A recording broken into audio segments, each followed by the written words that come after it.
The viewpoints expressed on Night Fright are not necessarily those of the host, the staff, the sponsors, or the affiliate stations. Tonight's program may contain graphic themes or images. Viewer discretion is advised.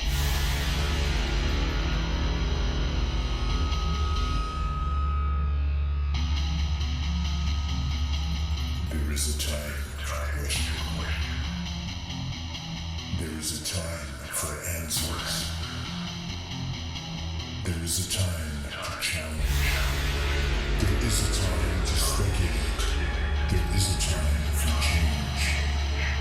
There is a time for truth. The time is now.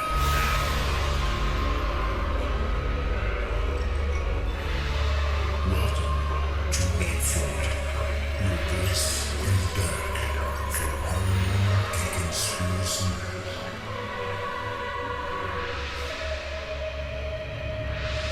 And now your host, Brent Holland.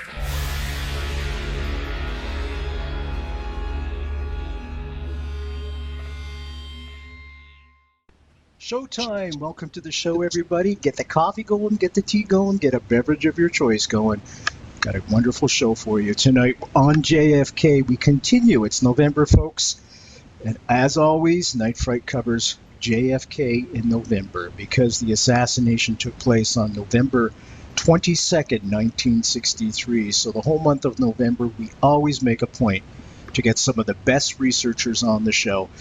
And none better tonight just to start us off with, and Gary Fannin. Gary Fannin, folks, has got a new book out, and I'm excited to have him on the show, and I'm proud to have him on the show. It's called 50 Years Plus, Years of Lies, Deception, and Deceit in the Murders of President John F. Kennedy and Officer J.D. Tippet. Gary's joining us tonight live via Skype. Gary, welcome to the show. Thanks for joining us tonight. Thanks for having me, Brett.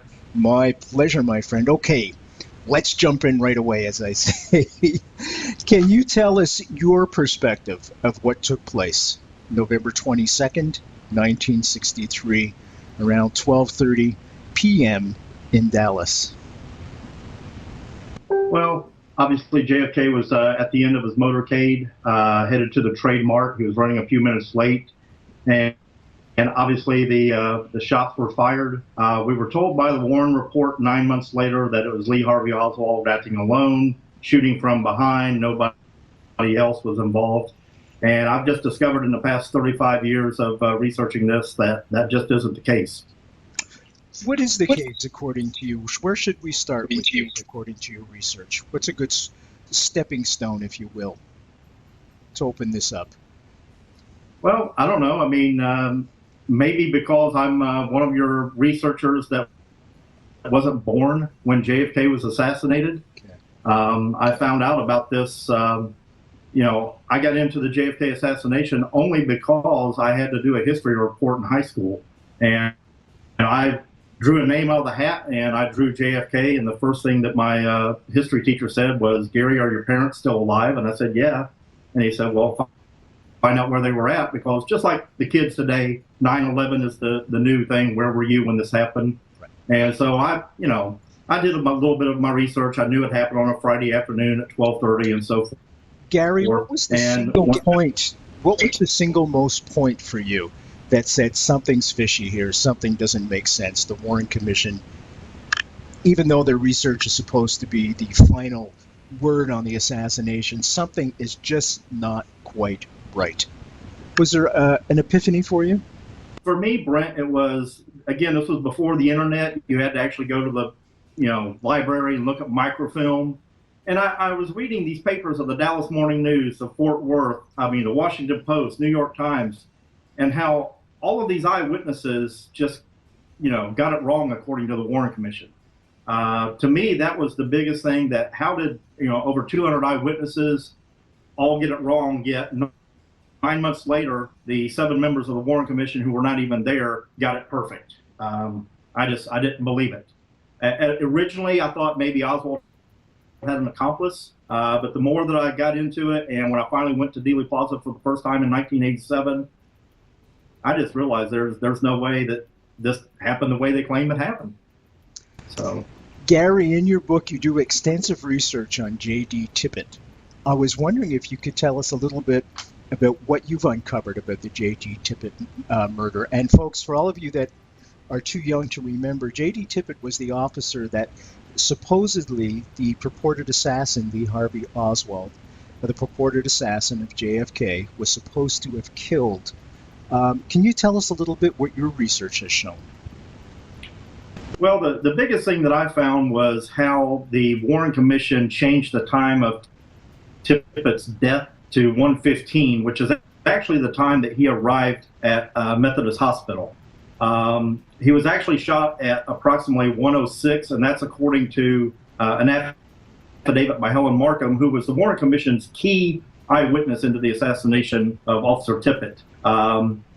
If Oswald left his rooming house at 1:04 and did not have a car, he supposedly walked 9/10 of a mile in under 2 minutes, committed the murder of Officer J.D. Tippet. I found that hard to believe. And then also on the autopsy, on Dr. Earl Rose's autopsy, Tippet was shot with 2 different types of bullets. He had a .38 revolver and he had 2 .38 automatics. And unless Oswald owned another gun that we haven't discovered in almost 52 years, it's impossible for him to do the shooting. The other thing, too, is wasn't Oswald arrested right around that time that he was declared dead as well? Correct. Yeah, Oswald was arrested, folks, at the Texas School Book. School Book, isn't that funny? I was going to say depository. The Texas Theater, not long after that. Did you have a chance to go over some of the witness testimony according to the J.D. Tippet murder? Some of the testimony that they, because it all seems construed. Can you tell the folks a little bit about that? Well, the biggest thing that I found about the witness testimony was how inconsistent they were. They described him as, different heights, wearing different type of clothing. Some eyewitnesses claimed that he was with another person. One of the closest people to the assassination of Tippet, Domingo Benavides, did not even think that it was Oswald in the lineup, and only changed his testimony after his brother, who was basically an identical twin, was killed like a year later. And he finally changed his testimony that, yeah, that was Oswald that I saw, but originally he didn't believe it was Oswald either. Yeah, there seemed to be a lot of witnesses, quote unquote, dying awful suddenly and without provocation right around that time as well. Now, let's take it back to Dealey Plaza. Let's go into Dealey Plaza. JFK's car has just turned to come on to Elm Street. He's heading down the hill. By the way, folks, one of the things I noticed, perhaps you did too, Gary, is not only how small Dealey Plaza is, but the steepness of the hill. And Correct. I didn't realize that what that would do, folks, is elevate JFK over everybody. I mean, that just popped him up. He was in the back of the car. So what a perfect target. Can you walk us through where you felt you could feel the shots came from? This is only my viewpoint, Brent, but I definitely believe there was a shooter on the Grassy Knoll. I definitely believe also there was a shooter on the South Knoll, simply because of the shot that would have hit JFK in the throat. All the eyewitnesses, I'm sorry, not the eyewitnesses, but all the medical staff at Parkland Hospital all described a clean, neat entry into the throat, which again, if it's Oswald as the lone shooter, he would have had to done it when JFK was on Houston Street and not on Elm. Some of the things that I discovered is, again, the windshield with the bullet hole through it. And I went to Dealey Plaza. I've been there many a times, but in the past year or so, I've started looking at the possibility of a South Knoll shooter, and that is the only possible location, I believe, for the shot to have come through the windshield to hit JFK in the throat, not only based on the angle and everything, but also this was one of the only motorcade that Kennedy's personal physician, Dr. Berkeley, was not seated between the Secret Service agents in the front seat. Had he been there, and it was a frontal shot, it would have hit him. Tom Robinson of Gawler's Funeral Home in Washington, D.C., after the autopsy, he said that JFK had glass shards in his neck and cheek area, that when he was embalming him, that literally the fluid was coming out. So I believe that, the glass shards and everything was from a bullet through the windshield in front of him. And again, I have pictures in my book that show the motorcade route, recreated, obviously. And the only person that could possibly hit if it went through the windshield would be JFK. The book is called 50 Years by Deception and Deceit in the Murders of President John F. Kennedy and Officer J.D. Tippet, our guest tonight, and the author, Gary Fannin. Easy way to get it, folks, as always, www.nightfrightshow.com, www.nightfrightshow.com. Just click on the book cover there. And also, Gary, this is the kind of nice guy Gary is. He's just a sweetheart of a guy. He's got a special promotion for all my listeners. So if you go to Gary's website, and of course I'm going to put the link up there, but I'm going to mention it right now, theinnocenceofoswald.com, and go to the web store and type in promo code Brent22, all caps, you're going to get 15% off this book. Isn't that wonderful? Now, shipping is estimated at $13.95 US, but they may have an upcharge depending upon where folks are located. Obviously, if you're calling from Australia, it's going to cost a few more bucks than if Gary is just sending it to the state next door, or even to Canada. So just be aware of that. But isn't that wonderful of Gary to do that? 15% off. And of course, all Gary's information, as always, will be on the www.nightfrightshow.com. And also, don't forget to order the book by just clicking on the book cover. And that'll take you right to a spot where you can order it from the comfort of your own home. It's November, folks. We're covering JFK. Brand new book by Gary Fannin. Once again, 50 years of lies, deception, and deceit in the murders of President John F. Kennedy and Officer J.D. Tippet. Gary, was there one specific thing that you uncovered that you said, this guarantees in my mind this was a conspiracy? There was several things that I uncovered, Brent. Again, with the windshield, with the bullet hole through the windshield, the government claimed that it never existed, yet on an FBI report that was signed by J. Edgar Hoover on November 23rd, it specifically says that there was a testing of the inside part of the windshield for fragmentation purposes. If there weren't a shot coming from the front, to the rear, why would they be testing the windshield? Several documents I found, CIA documents that admitted that Oswald was CIA, and that even J. Edgar Hoover knew he was an FBI informant and had personally moved all of the files on Lee Harvey Oswald out of his office for safekeeping. The story of Roscoe White is a very interesting one to me. He's a very controversial character is the best way I can describe him.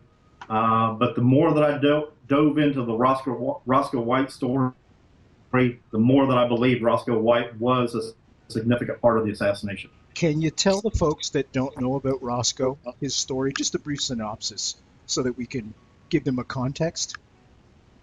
Well, Roscoe White was hired by the Dallas police approximately the same time Lee Harvey Oswald was hired at the School Book Depository.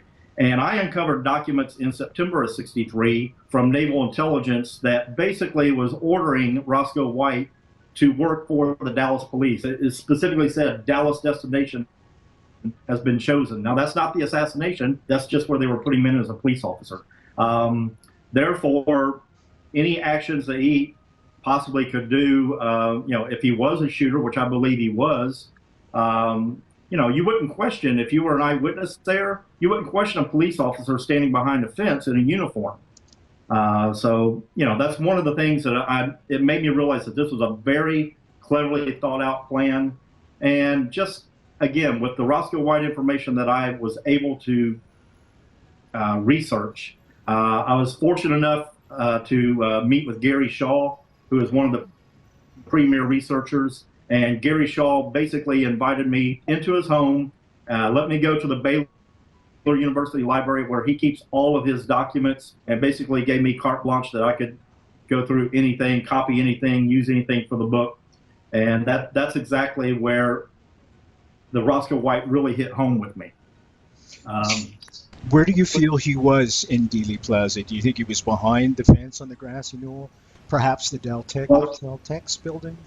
Now, according to his own testimony in his Witness Elimination Program book, he was approximately 8 to 10 feet down the west side from the corner of the picket fence. So literally right on the Grassy Knoll area. And if you go to Dallas and stand in that area, it is a perfect shot for the third shot, the headshot area. You've got really good cover with the trees, even though other eyewitnesses saw smoke come from that area. Lee Bowers, Ed Hoffman all claim that they saw somebody in that area. But again, you've got fake Secret Service agents on the ground as well. So anybody that comes up there, Roscoe White or any other person disguising themselves as a police officer, would have ample cover and time, because the Secret Service say, oh, there's nothing to see here, don't worry about it. And it'll give them plenty of time to break down their weapons, put their weapons away, put them in the trunk of a car, wherever they wanted to stash them. There's been a lot of talk over the years about a small little fragment of a picture, the Mary Mormon photograph of a fella called Badgeman, which is an alleged picture, if you will, folks. It's very, very small and very tiny, but it seems to show the outline of a shooter. And it seems to show the outline of somebody wearing a police uniform. Do you feel in your research that this could be that very same person? I don't feel that it's Roscoe, only because, again, of his description of where he was at. And I actually have a newspaper clipping that Roscoe actually marked with an X showing where he was at. So he was about 8 to 10 feet down the line. The Badgeman is, again, a controversial issue. I agree with you. The Mary Mormon photo, it looks like it is a police officer.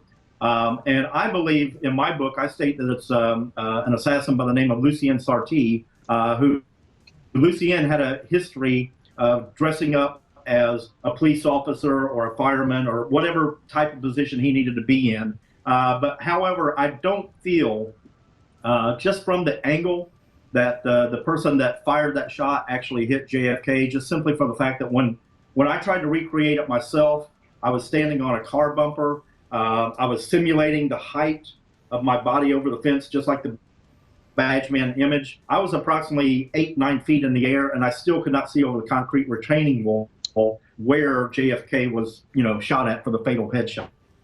I don't doubt that he could possibly have fired a shot from there. I just don't think he was the fatal headshot that actually struck JFK.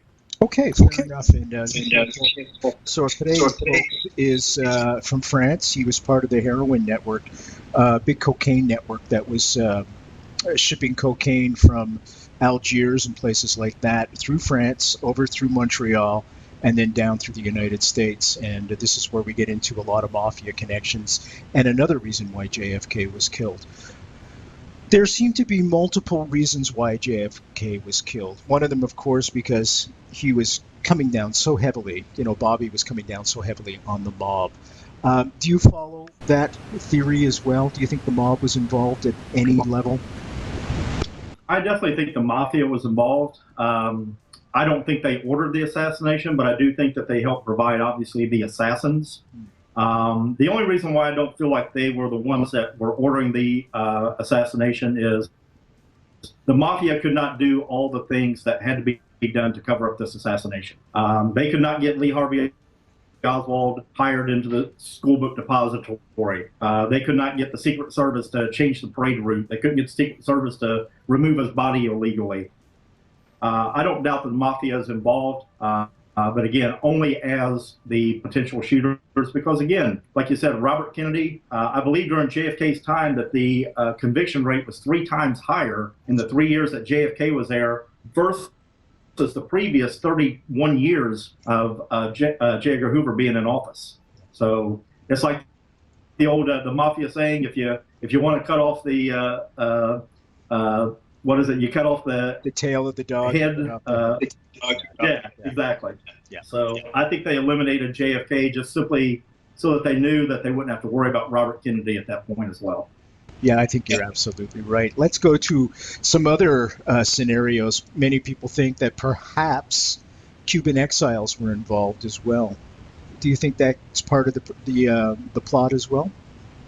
I think I don't discard that. Again, I think they could be hired as the assassins, as part of the assassins, simply because, again, if you look at Operation 40 with Richard Nixon was expected to win that election. And it would be very easy for Richard Nixon or anyone in our government to take the same operatives from Operation 40 and just turn them around and again, turn them on JFK.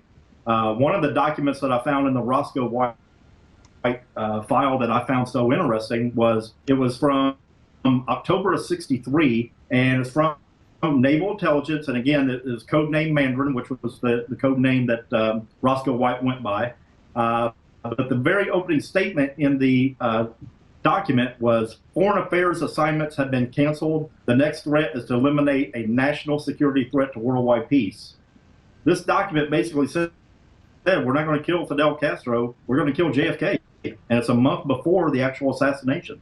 So there's some more evidence there. Okay, let's continue on those plausible scenarios and theories. Do you believe in any sense or any way that perhaps the Soviets or the Cubans were involved?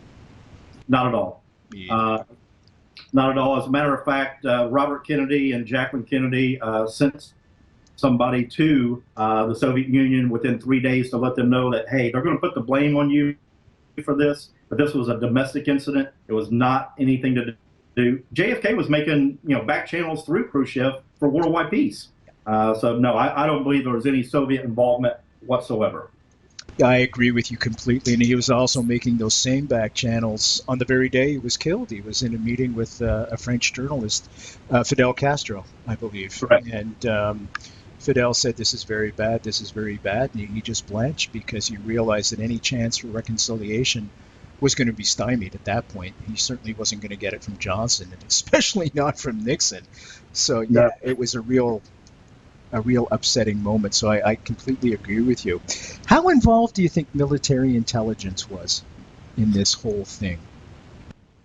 I think they were very involved, just simply because of the pressure that JFK was putting on the CIA and the Pentagon. He had threatened to, destroy the CIA. He said he was going to break it into 1,000 pieces and cast it into the wind. I believe overall between military intelligence, Mafia, Lyndon Johnson, CIA, FBI. I mean, this was a very well orchestrated. And there's a lot of people that say, well, you're naming everybody, so you're making it too easy. You're not blaming this person or that person, but who's to say that, it wasn't ordered by Johnson, who used military intelligence to come up with the plans, who used the Mafia to get the shooters, who used big oil to pay for it. I mean, all of these things literally fall in place, in my opinion. Yeah, and the thing is, it doesn't have to be the whole, like when we say CIA, folks, it doesn't have to be the whole CIA right down to every last secretary. It could be one or two people. Everything's compartmentalized, and you may be in a cubicle working on a particular case, and the person right next to you in the same cubicle, a different cubicle, has no knowledge of what you're working on. You may be the only sole person with any knowledge whatsoever of what you're working on. So again, it does not have to be this vast conspiracy, because I get asked this same thing, Gary, all the time. Well, somebody would have talked. Well, in fact, people did talk. There's no question people knew. When you think of Rose Shereby before the assassination, and Larry Hancock's done some great work on this exactly. too. Yeah, so there were people talking, and they talked afterwards as well. You had mentioned the CIA. I didn't want to negate them at all, because I think they were a big part of this whole puzzle. Can you speak a little bit about your research on the CIA? Well, what I found mostly with the CIA is, again, how they continued to cover everything up. And again, I don't think it was necessarily agents of the CIA. It could have been rogue agents. It could have been former agents. Probably one of the biggest things that I found was when doing my research, I came across the document from the director of the CIA, John McCone, to the director of the Secret Service. And basically in the document, of March 3rd, 1964, they admitted that Oswald was trained by this agency at Camp Perry, which is the CIA calls that the farm in Virginia. It's their number one training facility for the most confidential agents that they have. So I found in that same document that basically they were saying if members of the Warren Commission come to you and ask you, was he a CIA agent, was he an FBI informant, was he this, was he that? Unless they ask it to the exact word, it's probably best that you don't divulge that information. Yet, 9 months later, when the Warren report comes out, we have no proof that he was ever a CIA agent. We have no proof he was an FBI informant. When in fact, Wagner Carr, the Texas Attorney General, had told him early in, December and January, hey, rumors are going around he worked for the FBI and the CIA. So, yeah, but certainly there's no question. I think that he was somewhere, some kind of covert operative, without question. Somebody was pulling his strings. Do you think Lee Harvey Oswald was involved at all with the assassination? I don't think he fired a single shot. I think he knew of the plans to assassinate JFK, but I don't believe, off of my research, that he fired a single shot. Again, a lot of very controversial evidence.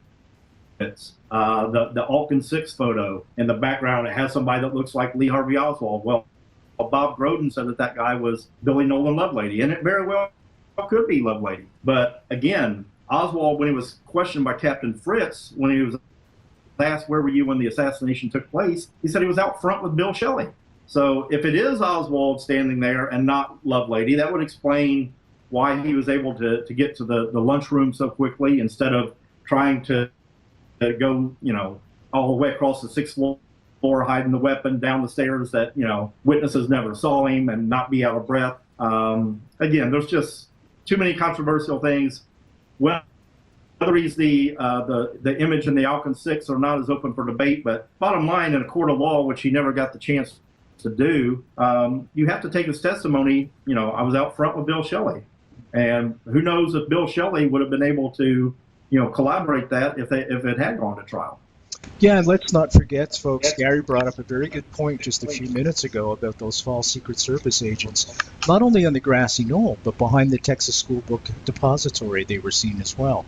So now why this is so important about the false Secret Service agents is because there were no Secret Service agents officially assigned to Dealey Plaza that day. And as a matter of fact, as soon as the shots took place, they were all with Kennedy on their way to Parkland Hospital. So once again, we have these false Secret Service agents with credentials, with badges, showing that they're supposed to be Secret Service agents, warning people off the Grassy Knoll to keep looking.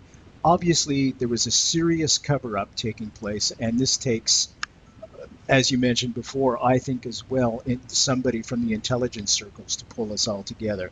This couldn't have been just a mob hit or anything like that. And I do agree with you, though, that the mob was certainly involved on some level. And we're still trying to figure that out. So what we're showing tonight, folks, and what Gary's shown in his book, is there was a conspiracy beyond the shadow of a doubt to kill the President of the United States. And this leads me to a very important question, Gary. Why the cover-up? Why do they keep covering this thing all these years later? Mainstream media, every time I see something on the Kennedy assassination, there's Bugliosi, or one of the other naysayers. And we just don't see, I never see a guy of your quality like a Gary Fannin on CNN. Why not? Why do they just not disclose this thing once and for all, get it out there, have guys like you on to show the evidence? What's going on with mainstream media? Well, the problem with the mainstream media is they are still being paid and controlled by the CIA. The lies pays better than the truth. Yes, you have incredible books like Rush to Judgment by Mark Lane in 1967. Sold over 1 million copies. But at the same time, look how many copies Case Closed sold by Gerald Posner, and it come to find out, he had, basically lied in it a lot, and ended up hiring Mark Lane as his attorney to cover him. I go in great depth in my book about how the mainstream media is controlled by the CIA. It has been since the mid-50s. Operation Mockingbird, what started in 1953, at one point was ran by Alan Dulles, who later turned it over. I can't remember the name of the gentleman right now, but bottom line, the lie pays better than the truth. And I can go on any radio, TV program, show them all the documents that I have, and oh well, you're just making that up. That's fake. You didn't, the documents that I'm telling you about that I have with Roscoe White that Gary Shaw gave me permission to see.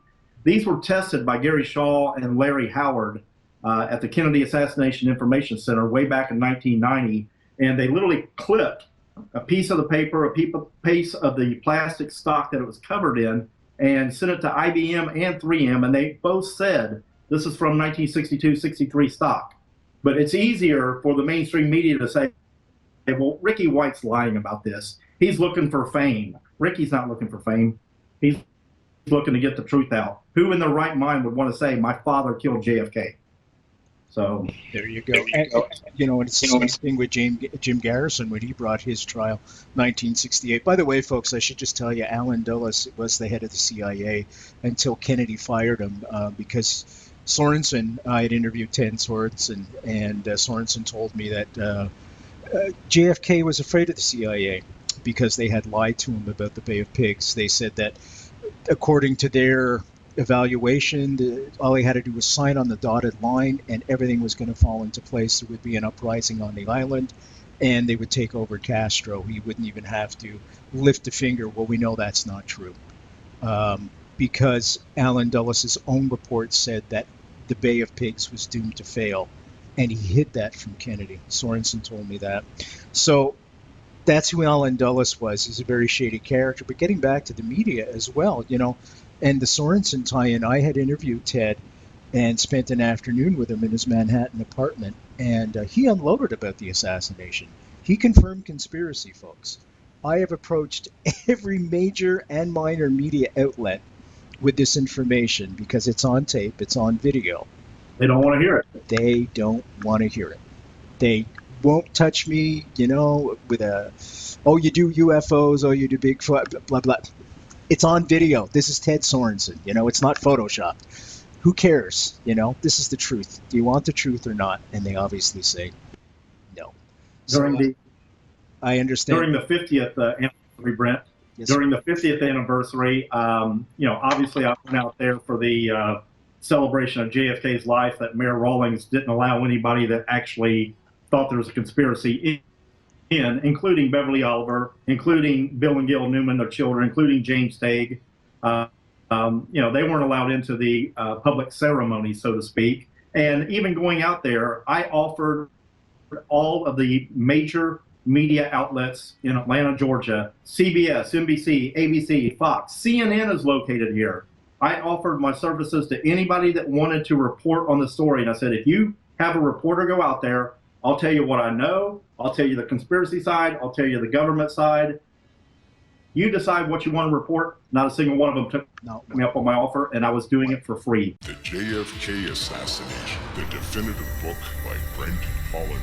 From inside the Oval Office to Dealey Plaza, first-person witness accounts. Order yours right now. nightfrightshow.com. Gary Fannin, folks, is our guest tonight. Great guy. And he's got this terrific book. I would urge you all to get it. It would look good on your shelf. And if you're a JFK researcher, this is one of the books that you should really get because he goes into great detail. He's done his homework. It's as simple as that, Read what he has to say. It's so important that we keep the narrative going. We keep the discussion going because the only way we're going to get to the truth is by doing this. And I think back to, when JFK, the movie, came out and the impact that had. Well, we're all those years, over 25 years later, we've got to keep this going so it doesn't die out. And Gary is participating in that. The book is called 50 Years of Lies, Deception, and Deceit in the Murders of President John F. Kennedy and Officer J.D. Tippet. www.nightfrightshow.com. Click on tonight's guest book cover. That'll take you right to a spot where you can order the book. And also, right there, folks, will be a link to his website, which is theinnocenceofoswald.com. And listen to this. This is what a sweetheart of a guy Gary is. He's going to allow all my listeners 15% off. He doesn't have to do that, folks. He's not driving a limousine. I just saw the new Bond movie, and it's got a gorgeous multi-million-dollar car. He's not driving one of those. This is just a normal, everyday guy And he's not doing it for the money. He's doing it because he cares about the truth. And we've got to encourage him, buy the book. And he's allowing 15% off for all my listeners. So there's no excuse not to get the book. I urge you all to go to the website and check out the information he's got. Let's continue with it. Who do you feel, let me rephrase this question, who do you feel, Gary, was the main person behind the whole assassination and the setup? Who had the most, if you will, to be gained? And I'm going to coin that phrase, of course, from the movie JFK. Obviously, Lyndon Johnson. He not only had the most to gain, but he also had the most to lose. Bobby Kennedy, and you can go to lifemagazine.com and research this. Bobby Kennedy was leaking information about Lyndon Johnson, about Billy Solwesi's and the illegal cotton allotments, the bribery and so forth with Bobby Baker, the secretary to the Senate at the time. And basically, in the November 8th and the November 22nd issue of 1963 with Life magazine, they have all this evidence showing that Lyndon Johnson is corrupt. And had it not been for another hour or two of rain, who knows what would have happened? Because JFK had already told his secretary, Evelyn Lincoln, Lyndon Johnson is not going to be on the 64 ticket. From everything I have been able to research, he was going to ask Senator Smathers of Florida to pick up the 64 ticket. Lyndon Johnson would not only be dropped from the ticket, but again, the plans were in the December 6th issue of Life magazine to have enough evidence in there that not only would JFK be able to drop him from the ticket, but Bobby Kennedy would be able to prosecute Johnson on these extortion bribery charges. He was going to jail. I mean, self-defense. I mean, that's a reason for a crime, so to speak. Motivator. Pretty big motivator. Johnson was, if you look at all of his actions, just the immediate week after the assassination, of how he's trying to control everything. He's calling Captain Fritz, stop looking, you've got your man, it's Oswald, quit looking for anybody else. He's calling Dr. Charles Crenshaw when Oswald gets shot. In the operating room, get a deathbed confession from Oswald, to the FBI agents in the room. He finally appointed the Warren Commission just to hold off Texas and congressional pressure.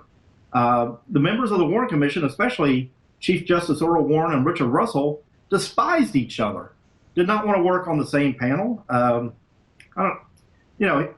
other actions, immediately the day of the assassination, Johnson's trying to get Connolly, out of the car. He wants Senator Yarborough to ride with Kennedy instead of, Governor Connolly, because Governor Connolly was his best friend. When the Box 13 scandal happened, Governor Connolly was his campaign manager. They were like this together. He didn't want his best friend in the field of fire. I personally, like I said, I believe it was LBJ that was behind it all the way. And even on the flight back from Dallas on Air Force One, Evelyn Lincoln wrote down a list of who she thought was behind it. And the number one person on her list was LBJ. Yeah, it's pretty ominous when that happens. You just brought it, this is a great segue you just brought in, Gary, talking about Air Force One and the body being taken off and removed. I'm going back to David Lifton's research, of course, and he's got it. By the way, folks, David should be, I hope, on the show within the next few months, because his book, after 15, 16, 17 years, something like that, is almost set to go. But let's talk about that, Gary, because I know you've done your own research on how the body was removed. And some kind of autopsy was performed before the official autopsy. Can we speak to that a little bit? Yeah, I had a unique position, Brent, in, I believe it was 1999, May of 1999. They retired Air Force One to Wright-Patterson Air Force Base in Dayton, Ohio. SAM 26,000 at JFK. And I had family that lived in the area, so I decided to go up there. I wanted to see Air Force One, but more importantly, I was hoping to be able to interview Captain James Swindle, who was the pilot that day. Yeah. And one of the questions that I asked Captain Swindle was, you know, when this is all going down, where was Jackie? Where was Dave Powers? Where was Evelyn Lincoln? And he said that they were always back with the casket, except for the point that that Johnson asked them to come forward for the swearing-in ceremony. Okay, and on the back of my book, I have the infamous, picture of Johnson and Congressman Thomas winking at each other, literally 15 seconds after taking the oath of office. But one of the questions that I asked Captain Swindle as well was, on a 707 series plane, which was SAM 26000, if you had to manually lower the landing gear, where would you do that at? Who would you have do it, and so forth? And he literally took me back on the plane, and it was about 6 feet from where JFK's coffin was at, and there was literally an area in the floorboard that they could unlock and literally, go down to manually lower the gear. It's my belief that when Jackie and Evelyn Lincoln and Dave Powers went forward for the swearing-in ceremony, it's my belief his body was already removed from the bronze ornamental casket, put into the cargo area, because, again, the Secret Service illegally removed his body from Parkland Hospital. Who's to say that they're not coming back with court orders that say, hey, you have to give us, JFK's body back? Well, if they've already removed his body and put it in a gray shipping casket in the cargo area of the plane, either to perform, surgery on the head or to do it at Walter Reed, wherever. If the Dallas officials had come back and asked for the casket, whoever did this could have easily just put a couple of oxygen tanks in there to simulate the weight of JFK's body. They're not about to open the casket right in front of, Jackie again to see if the body is actually in there. And by the time they got it back to Parkland Hospital for the autopsy, Air Force One would have been airborne anyhow. So that's my belief, that I think it was done immediately. Again, it could have been altered on the flight back. I believe that when Johnson gave his speech, I believe when the cameras panned over and the lights panned over on the other side of the plane, I think that the shipping casket was removed, put into a helicopter, and either taken to Walter Reed Hospital to either perform the head surgery or evaluate what was already done before it went to Bethesda for the actual autopsy. Because, again, in my book, I used Douglas Horne's work of the Assassination Records Review Board, but there's 3 different times stated that the body arrived at Bethesda, starting at 6:75.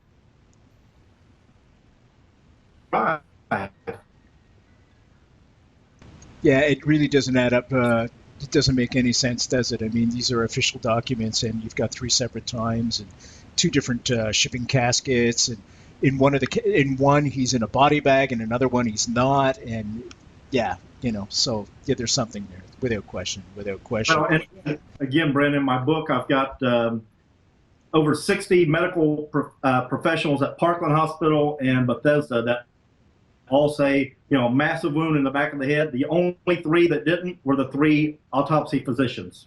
Humes, Boswell, and Fink.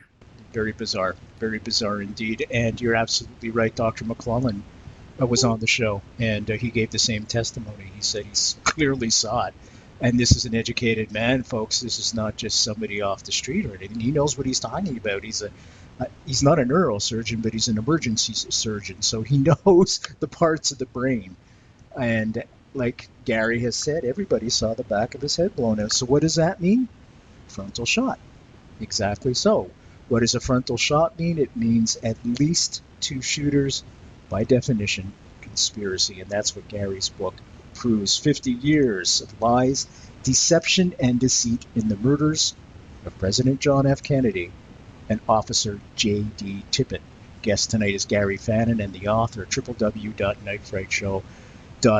As always, click on tonight's guest book cover. It'll take you right to his website and a place where you can order this book. And if you're a listener, you get 15% off. Get the book. It's important, folks. It's November. We need to keep this thing going until we get the absolute truth. Gary, do you think we're ever going to get that full disclosure? A lot of people right now are talking about the documents that are going to be released in 2017. Honestly, I'm very pessimistic. I think any of the meat and potatoes documents have probably been shredded at the very least. How do you feel? Well, I feel the same way that Jim Mars does. We have the proof It's just that the American media is not willing to report it. And it amazes me as well. I have this in my book. It amazes me that since November 22nd, 1963, every president has always believed in the Warren Commission. The media has always believed in the Warren Commission.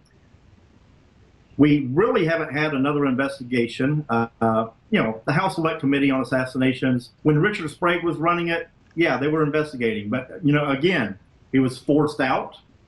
Blake, he comes in, has his own agenda with the Mafia, really doesn't go after the trail, But, again, regardless, as far as the documents coming out in October of 2017, again, that's going to depend on what person is elected president of the United States. They're going to have the right to, again, say national security. We can't release all of them. We're still going to hold this part of it back. I have an amazing stat in my book, Brent, that from 1964 to now, as little as 51%, as high as 81% of the American public, not counting the world, has believed in a conspiracy in the assassination of JFK. Yet the 435 elected members of Congress, the 100 senators, the president, the vice president, and the 9 appointed judges of the Supreme Court always say, no conspiracy, Warren report got it right. You've got basically 546 people speaking for 330 million Americans lying to us. So makes you wonder what else they've lied about over the years as well. Don't get me started. My wife says that all the time to me. And we should also mention Gerald Ford here. Do you want to tell that story about how Gerald Ford moved the bullet wound up to the back of JFK's head so it would align better with an exit wound in his throat? Isn't that unbelievable? Yeah, and I found, what Gerald Ford did was he basically moved the wound in the back up about 5.5 inches to make it look like it entered the neck so that it could appear to come out through the neck instead of going down at an angle of like 21 degrees and then going up out of his neck. And, there's even pictures of our inspector in a warehouse trying to recreate the magic bullet, and the dowel that he's holding doesn't even match up with the bullet holes. I found out another interesting document in my book. Judge Theron Ward in Dallas, he actually had on December 6th a document that had the wound in the exact same place that Gerald Ford did. Now, how did Theron Ward on December 6th know that the wound was going to be moved up here? Because Gerald Ford didn't do that until much later in the Warren Commission testimony. So, he also has in this document that an autopsy was performed in Dallas. No, it wasn't. Had we had the autopsy performed in Dallas, we would have more of the answers and the truth. But it amazes me how this document by Judge Theron Ward from December 6th coincides exactly with what Gerald Ford said many months later. So you figure it out. Very, very strange. And we also, Gerald Ford was feeding information back to Hoover. Oh, yeah. Which is weird. It's the whole thing just stinks to high heaven. And the cover-up started November 22nd, 1963. The second that JFK was hit, everything fell into place. It's unbelievable. I guess the biggest thing that was reversed was Kennedy's policy on the Vietnam War, because he really didn't see any way that war was going to be winnable, and he wanted an exit strategy, and he was starting to pull people out. For yourself, Gary, do you feel the same thing? Do you think that was the biggest reversal of policy that Johnson took hold of? Yeah. Most definitely. I mean, NSAM 263 that Kennedy authorized was removing 1,000 troops a month, and by the 65 inauguration, everybody's going to be out of Vietnam. Literally the day of JFK's funeral, Johnson reverses Kennedy's NSAM 263 with 273, giving a full green light, again for the Vietnam War. Right. I totally believe that Johnson was doing this because, again, he heard the gunfire in Dealey Plaza as well, and he knew who was, quote, calling the shots. He knew where, again, you look at the JFK movie, look at the war budget in 1952 before we went into, I'm sorry, not 52, 48 before we went into Korea versus going into Vietnam. you know, yeah, and you know, the JFK movie. I mean, I had a small part with that movie as far as helping out Larry Howard and so forth. And my biggest problem is a lot of people want to put it off as, well, he took a lot of liberties in that movie, and I addressed, you know, the liberties that were taken in that movie for dramatic effect. And one of them was the Mr. X character of Fletcher Prouty. In reality, Jim Garrison did not go to Washington, D.C. to meet with Fletcher Prouty before the case. In reality, Fletcher Prouty went to New Orleans to tell Jim Garrison, this is how the CIA and the military-industrial complex sabotaged your case against Clay Shaw. So that's just one of the things that's a dramatic liberty, so to speak, in the movie. What Oliver was doing there, Oliver Stone, folks, the director of JFK, there was another fella that knew in advance that Kennedy was going to be hit. His name was Richard Case Nagel, and he took Richard Case Nagel, and this is often done as in film, folks, to help clarify the narrative. What's called a composite character. You combine characters into one single person. Otherwise, you know, if you introduce too many characters, it's hard to follow the plot line. So, Man X, Donald Sutherland plays him, a Canadian, by the way.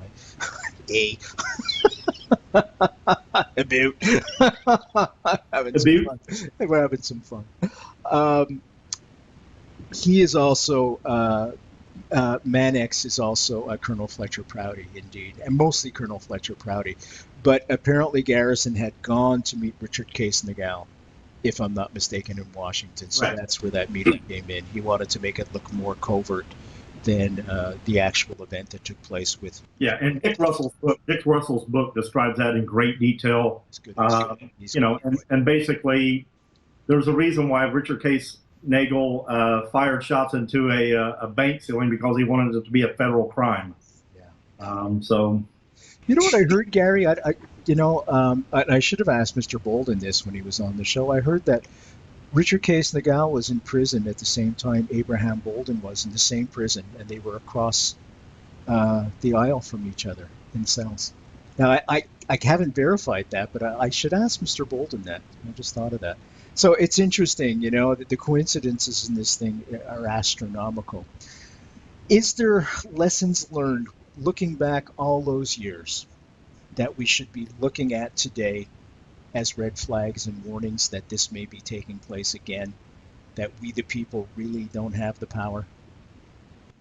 Well, the thing that scares me the most, Brent, was, you know, the security lapses of the Secret Service in the in the past couple of years with President Obama. Yes. That scares me a little bit, because if anything else in this country, in the United States, we have a history of repeating ourselves, whether it's, you know, good or bad. And you know, again, with the assassination of JFK, speaking with Vince Palomara, again, the Secret Service violated 16 different rules of presidential protection just on the Fort Worth, Dallas part of the trip. So that's the only part that scares me. Again, what scares me as well is how the mainstream media continues to cover up everything. Most people don't realize, you know, President Bush, the first one, George H.W. Bush, when he became director of the CIA, claimed that he had no, CIA background. Well, that would be like me saying I'm president of the World Bank because I have a checking account. That's terrific, Eric. Bush I have Bush involved with the CIA all the way back to 1957. And again, you were talking about the Bay of Pigs. The two boats that took the refugees down there were Barbara J. and Houston. What a surprise. Go figure. Yeah. I mean, I wonder sometimes with the media, Walter Cronkite resigned 4 weeks, before Ronald Reagan was shot. And I wonder if Walter Cronkite would have been at the head of CBS News, how much he would have thought back to the JFK assassination. And again, how much was being covered up immediately. I mean, George Bush was on his way from, he had just named the Fort Worth hotel that JFK spent his last night at, a National Historic Landmark, was on his way to Houston, I believe, or Austin, and found out about the assassination attempt. and sequestered the entire cabinet of Ronald Reagan's cabinet in the White House so that they wouldn't speak with the media. And when George H.W. Bush came back to Andrews Air Force Base and went to the White House, he went on the air that night at 8 o'clock saying, well, you know, this Hinckley guy did it, and, you know, he's another lone nut just like Oswald. You know, less than 7 hours after the assassination attempt occurs, he has everything wrapped up and wouldn't let, you know, the rest of Reagan's cabinet talk to the media. Again, the other oddity about that, and it very well put, Gary, is the fact that Hinckley in his notebook, guess whose phone number he had in there? Mr. Bush's. Yeah. So, yeah, no coincidence. No coincidence. Yeah, just like George Mornshield and Oswald. So I also, in my book on the mainstream media, I also rip a little bit into Bill O'Reilly of Fox News, Brent. Yes. And when I say Fox News, I spell it F-A-U-X. But you know, it amazes me how Brian Williams got suspended for 6 months by NBC News for lying about being fired upon in a helicopter, yet Bill O'Reilly lies in his book Killing Kennedy that he was on the doorstep of George de Monteshill's daughter's house in Palm Beach County, Florida. And, you know, immediately after that, because unfortunately Gaetan had passed away, Marie Fonzie, you know, leaked the tapes to CNN to say, hey, you weren't there. And what did, you know, Fox News do? They didn't even issue a statement. Henry Holt, that published Killing Kennedy, said that it's immaterial to this fine book, the relevance of this one particular statement. Really? Oh, I know, my friend, I know. Listen, we've only got about a minute left, but I want to plug Chris Gallup's great work that he's doing, and you're going to be speaking at the at his luncheon conference, if you will. Can you talk about that and plug Chris as well at the same time, because he does great work, folks. I was there last year just as a spectator, and it's phenomenal. I mean, last year he had Roger Stone, Philip Nelson were the two big highlights. This year he has Jim Mars, and I have the unfortunate experience of following him up. I'm second in line during the presentation. That's great, Gary. Congratulations. Beverly Oliver is going to be there. I mean, Wallace Milam, just a tremendous group of people. And it's basically a conference that that Chris has in Dallas. It's actually down in Mansfield, and it's and there's the music. Luncheon. It's about 5 hours. I have to go. Thank you, Gary, so much for joining me tonight. Don't be a stranger, my friend. I'm Brent Holland for Night Fright. Thank you all for joining us. See you next time.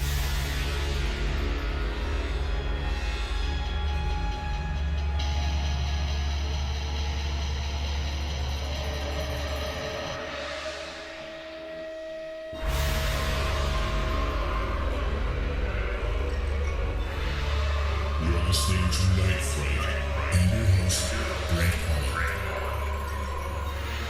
The time is now. Your voice in the dark for paranormal and conspiracy.